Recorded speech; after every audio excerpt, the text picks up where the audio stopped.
මේ රටක් වැළඳගත් තථාගත වචනයනේ අචින්තිතම්පි භවතේ චින්තිතම්පි විනස්සති.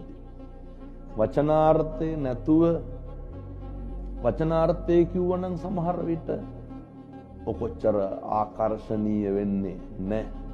ඒ කියන්නේ මේ ලෝකේ ප්‍රාතිහාර ක්‍රම තියෙනවා. ඒ අතර විශිෂ්ට ප්‍රාතිහාර ක්‍රමයක් තමයි ඔය දේශනා ප්‍රාතිහාර කියන්නේ. ඒක හරි විශ්මිතයි. දේශනා ප්‍රාතිහාරයේදී පුළුවන් තථාගතයන් වහන්සේ බණ කියනකොට කොහොම තියෙන්නේ නැද්ද? ඒ උන්වහන්සේගේ අසංකේය වූ කල්පලක්ෂ 4ක් පෙරම් පුරලා ඒ ලබාගත් අවබෝධය තුලින් සිද්ධ කළ දේශනාවන් වලදී අපි සංසාරේ කවදා හරි පින් කරන්න ඕන බුදු කෙනෙක් ඉස්සරහ බණ ටිකක් අහන්න. කෙසේ හෝ වේවා ඒ දේශනා ප්‍රතිහාරය කියන එක හරි වැදගත්. දේශනා විලාසය කියන එක හරි වැදගත්. එතනදී මම දේශනා කරන්නේ මේ කවදාවත් මේ ලෝකේ හිතන දේ වෙන්නේ නැහැ වෙන දේ හිතා ගන්න බෑ. ඇත්තනේ. කවදාවත් අයියා හිතුවද මේ හාමුදුරු මෙතෙන්ට ගෙනල්ලා මෙහෙම වැඩසටහනක් කරන්න වෙයි කියලා.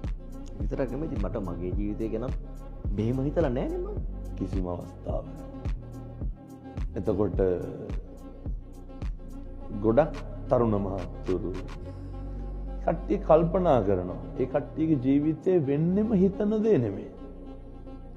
ඒක කොච්චර කාවැදුනද කියනවා නම් මම දැක්ක තරුණයෝ මේ ටැටූ විදිහට ඒවා ඩිසයින් කරගෙන තියෙනවා. එතකොට වාහනවල ගොඩක් මිනිස්සු මේක ගහගෙන තියෙනවා. කොරියාවේ රැකියා කරන තරුණ පිරිසක් කතා කරලා ෆොටෝ එකක් කරන වැඩ කරන මැෂින් එකේ ගහලා.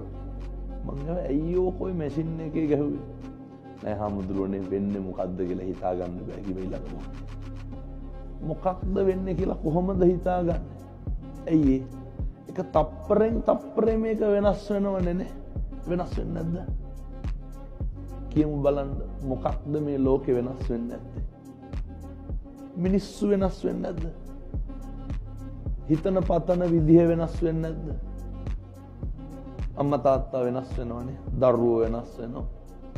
බිරිඳ වෙනස් වෙනවනේ. ස්වාමියා වෙනස් වෙනවා. යාළුවෝ වෙනස් වෙනවා.